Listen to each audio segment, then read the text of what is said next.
What's that one small business local to you that you believe to be a front for something illegal?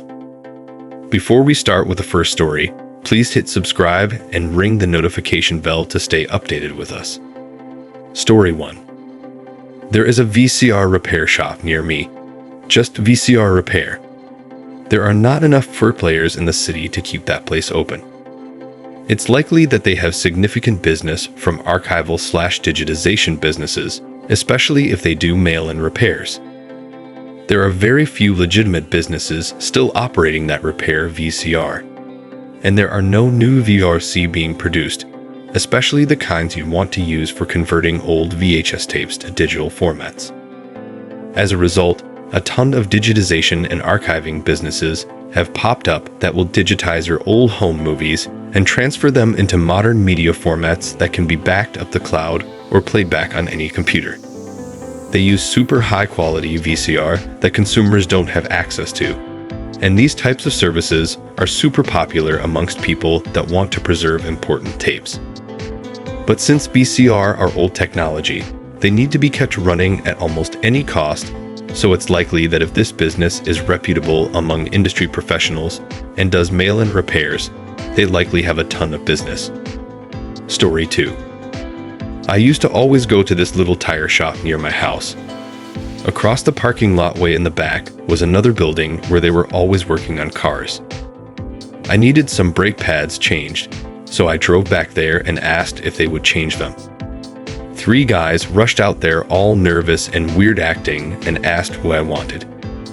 I told them, then they pulled my car in, changed the pads super quick, and said, "No charge, goodbye." And that was that. It was a really weird, eerie experience. Fast forward a couple of weeks, and I heard that place got raided by the cops and turned out to be one of the biggest meth dealers in the county. Story 3. I don't even have to think about it, it's been proven. I live in Myrtle Beach, so we have had a ton of discount beachwear stores. You know the ones where you buy 5 shirts for $10 and they give you a free hermit crab. The P&L models are absolutely mind-blowing since rent is crazy expensive and they obviously aren't turning a huge profit. Turned out that the store's main transactions were illegal wire transfers going overseas. All the old buildings either were bought out by legit businesses or are being left to urban decay. The only one I can think of was also proven. It was a Mexican fast food place in the city I went to college in. It was right by campus, and they were crazy cheap. Their hot sauce and salsas were actually pretty good, but the rest of the food was pretty trash and it was never busy. Apparently, if you knew how to ask, they'd also sell liquor to underage college kids for crazy markups, and that was how they made all their money. They got busted, and it closed the year after I graduated. Story 4. There's a spiritual healing place near me, but often when I walk by I see rows of people through the window on the 2nd floor, all looking like they are monotonously working on something. I have seen people screaming out the window of the place at other people, and stuff too, which always seemed weird. Based on the logo of the place, I thought it was a catering place at first, and that they were just mass-producing food for events, but then I looked into the place more at one point and found that they are some spiritual place that has women's healing circles, and stuff despite the fact that I have never seen a woman there at all. Only very old Muslim men. Story 5. Small town in the mountains of North Carolina. Somehow we had a deli that seemed to be right out at NYC. All the good brands from back home. Almost nobody ate there. I only saw another customer a couple of times. Great cold cuts, excellent subs. If you know anything about rural NC, the only DNA is from the British Isles here. The guys running the place were as Italian as you could get, and there were always at least 3 of them hanging around the deli. Not doing anything, just sitting in chairs back in the kitchen. One would reluctantly get up to fix a sandwich when I ordered one. They were there for years. I'd love to see what the P&L they showed to the IRS looked like, because I'm certain it showed a thriving business. Story 6. There was a Chinese restaurant in the area where I used to live. It was in a strip mall kind of setup, but the inside looked like you stepped into a Chinese storybook. It was beautiful inside, had carved wooden dividers between the booths, and a koi pond in the entrance. It was amazing. The food was incredible, but reasonably priced. But there was never more than 1 or 2 tables occupied any time we went there. The hostess looked like a porcelain doll and had the best posture I've ever seen. She was very nice, but I always got the feeling I wasn't exactly welcome. Not in a rude way, but in a you don't really know what this place is do you way. Sometimes a group of Chinese men would come in and be escorted to the back of the restaurant where there was a huge round table, and the doors would be closed. I feel it was either some sort of organized crime front or a brothel. Story 7. I worked as a chef in a cafe in Newtown, Sydney back in 2003 to 2005. Cash in hand job, paid at the end of every day. It was owned by 3 Lebanese brothers, who I knew were dodgy in one way or the other, but I didn't know how much. Turns out the cafe was just for money laundering by their organized crime syndicate. I found out when one of the owners, this 6 to 120 kilograms bald brick of man, was on the front page of the Daily Telegraph, face down on the ground with a federal cop with a machine gun pressed against the back of his head with the headline, "Career Criminal Caught." He had been busted for extortion charges for running a protection racket on Oxford Street. Dude was eventually murdered by a rival gang many years later, shot at the doorway of his own home. Story 8. American candy shops in the UK. Oxford Street in London, a main shopping strip, has outpriced most of their stores over the years into closure, and all of a sudden there's an American candy store literally every 4 or 5 stores from each other. All totally empty. There's some YouTube videos of people questioning them, and random civilians all start harassing and threatening them. A very obvious crime circle is almost certainly money laundering, but it seems to be accepted. Edit. I mean empty customer-wise. Full shop supplies 0 customers. These are stores I used to see packed, whether it be DVD stores, electronics, whatever. They closed and now have empty American candy stores. How is that possible? Story 9. I'll add one that I actually got the answer to. There was an Italian restaurant that was gaudy, dingy, and at the busiest intersection of my decently sized city. It was always sparsely populated. I went after seeing it for 10 plus years, and the food was pretty good too, but nowhere near the amount of people going to make ends meet. Far forward a few years later, my friend is in sales at Cisco. He informs me that intended to lose a ton of money, but they have a downtown location in a major city nearby that supports it. It was the original location built by the dad and the 2 daughters who run it. Now both don't have the heart to let it go as they're still making money. During COVID, they finally did close it, but it had been a running joke in my family since '98 that it was a front. Story 10.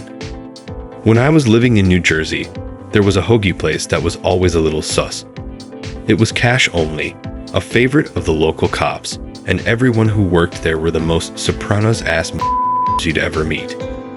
It had all sorts of groceries and ingredients from Italy, and in the center was the deli counter. But what was weirdest was it had a ton of signs like this, which is an extremely strange thing to find in New Jersey. I think it has the lowest gun ownership in the country. Then, one day, the entire business disappears overnight, with no warning, and everyone related to it disappears. Everyone in the area was talking about it, and no one had any idea what happened. What sucks is they made the best Italian hoagie I've ever had in my life. And number 2 is not close. I weep for those hoagies. Story 11. I have a funny story about something like this. I'm a dentist, and I buy lunch for our staff quite frequently. One time, we bought food from a local Mexican joint. I got a burrito that ended up being mostly meat, and it was really good meat. I asked how much it was, and it was quite cheap. I immediately assumed it was a money laundering front. Anyways, I was right. Rodolfo's food was great, and they were open 24 hours. It was also an old KFC building or something like that, so it had a drive-thru. The workers behind the counter definitely vibrate differently from other Mexican restaurants. They weren't really the customer is always right cheerful employee types. But the food was divine, especially for the price. I stopped in late at night at Rodolfo's for some food. The other patrons there were a little intimidating. After that very nerve-wracking experience, I had a rule for myself. After 8 p.m., I would only get Rodolfo's through the drive-thru.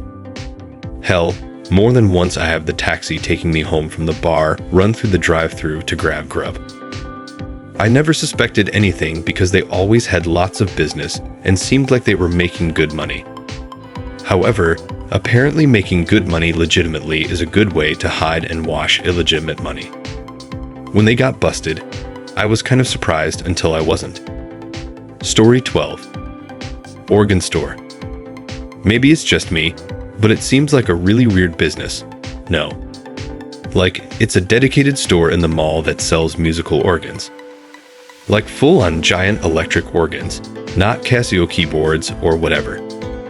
Dude sits at the front of the store, playing as loudly as he can. And don't ask him to turn it down. You'll get a very friendly middle finger for asking. Who the hell is buying organs?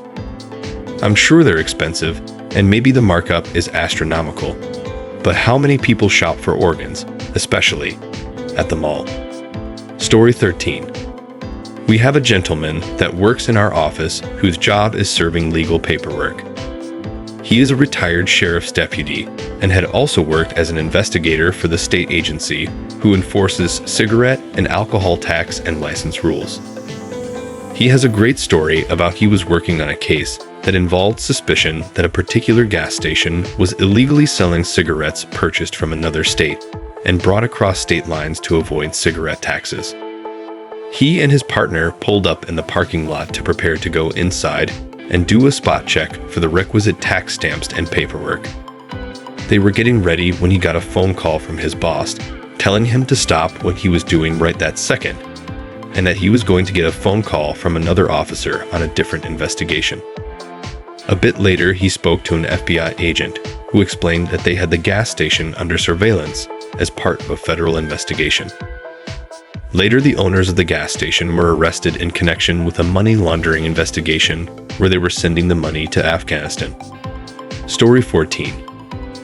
I can't remember the name of the Chinese restaurant, but me and my GIF went to a place once because we were in the area and had just moved to town, and we walked into this buffet-style place. There's 2 other parties of people sitting inside eating, and maybe 2 servers working the counter and floor. We walked in, and the second we did, everyone looked at us like, "What are you doing here?" And we continued to get those looks from the other customers every couple minutes while we were there. When we left, we both said the same thing. Do you think that's a front for money laundering or something? Story 15. Moved into my place for my new job, and there was this small, dirty-looking Mexican place. I was excited because I love Mexican food. So I go in with my friend who speaks Spanish, and as soon as the door opens, everyone stops what they're doing and looks at us. The only patron, there was an older, rough-looking Mexican guy who drank a beer. ADHD stared at us the entire time. We get to the bar and my friend tells the bartender lady we want to order food to go. Just then people start pouring out of the back of house and a girl pops up from under the bar, looking very surprised and wipes her mouth. We leave once the food is ready, and the food was awful. I ordered tacos. They have meat taquitos from a freezer. I go online to look at reviews from this place, and it gets really weird. All the reviews talked about were the girls that worked there, saying they are great, and they always come back for this one or that one. Tilder. I'm pretty sure this place was a front for a prostitution ring. The name of the restaurant? El Taco Baja, the Southern Taco. Alright folks, that's a wrap. If you like this, please hit the thumbs up and subscribe to the channel. You can also share your those in the comment below.